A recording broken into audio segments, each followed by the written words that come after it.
नई दिल्ली स्थित India habitat centre में national institute of education planning and administration ने अपना 19वां स्थापना दिवस मनाया। कार्यक्रम में इंडिया फाउंडेशन के अध्यक्ष और प्रमुख राजनीतिक विचारक डॉक्टर राम माधव ने उभरती नई दुनिया के लिए भारत को कैसे तैयार करना है, इस विषय पर व्याख्या दी। उन्होंने कहा, सच्ची शिक्षा सिर्फ जानकारी नहीं देती, बल्कि रचनात्मकता को प्रेरित करती है, मन को मुक्त करती है और चरित्र का निर्माण करती है। वहीं कुलपति प्रोफेसर शशिकला वांजरी ने NEP 2020 के लक्ष्यों से भारतीय शिक्षा को जोड़ने में NIEPA की भूमिका पर जोर दिया। संस्थान शिक्षा सुधार, शोध और क्षमता निर्माण में अग्रणी है और 2035 तक GER को 50% करने के लक्ष्य की दिशा में काम कर रहा है। आपको बता दें, NEPA का अंतर्राष्ट्रीय सहयोग भी उल्लेखनीय है। अगले महीने होने वाले इंटरनेशनल प्रोग्राम में 95 देशों के प्रतिनिधि शामिल होंगे। साथ ही इस स्थापना दिवस पर संस्थान ने तकनीकी अपनाने, कौशल आधारित और शिक्षार्थी केंद्रित शिक्षा के संकल्प को दोहराया। Today we have completed 63 years for our legacy, because it was established way back in 1962, and we have completed 19 years to be a university, deemed to be university. In our vision, it is already reflected that we have to evolve human learning society through advancement of knowledge. And this advancement of knowledge is reflected in capacity building programs.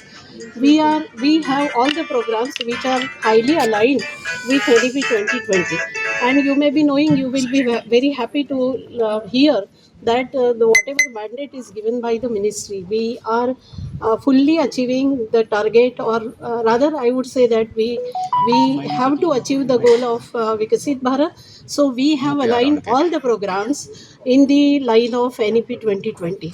We have mandate of research, capacity building and teaching.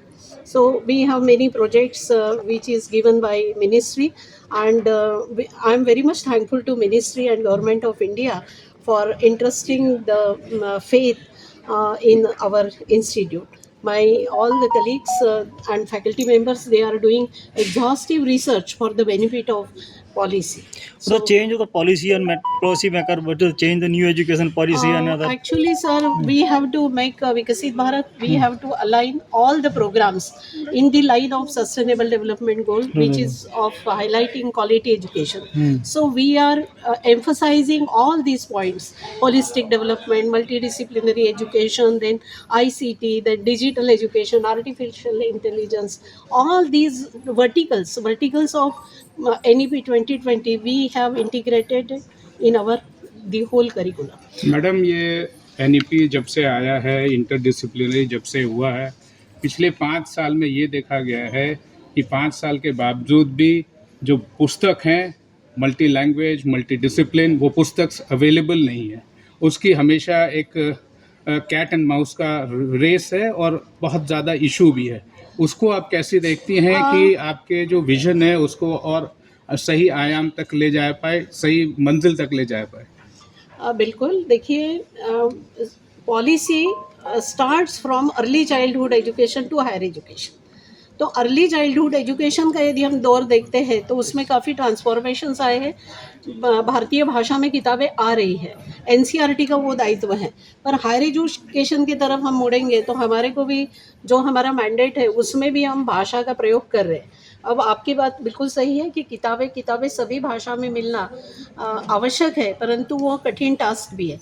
धीरे धीरे within the coming years definitely we would see that task. Planning the future new education policy. देखिए, NEP 2020 में जो बातें कही गई है वो हमें अलाइन करना है। जैसे अभी हमारे प्रमुख वक्ता ने आर्टिफिशियल इंटेलिजेंस की बात की, तो हमारी फैकल्टी आर्टिफिशियल इंटेलिजेंस पे बहुत काम कर रही है और बहुत ही, यानी 1-2 महीने में हम लोग आर्टिफिशियल इंटेलिजेंस में एक PG प्रोग्राम भी शुरू कर रहे हैं। देखिए, इम्पोर्टेंट सवाल ये भी है मैम कि आगे का आपका क्या प्लानिंग है? कोई विजन है? कोई एक स्टेटमेंट है अगले 2, 3 और 5 साल के लिए?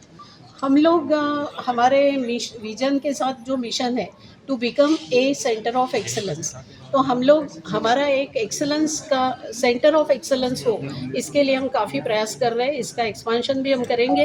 अभी देखते हैं कि हम लोग 47 तक जाने के लिए हमारा एक रोड मैप हमने बनाया है, उसको हम इंस्टीट्यूशनल डेवलपमेंट प्लान बोलते हैं, और आने वाले दौर में हम लोग ये रियलाइज़ करेंगे गोल।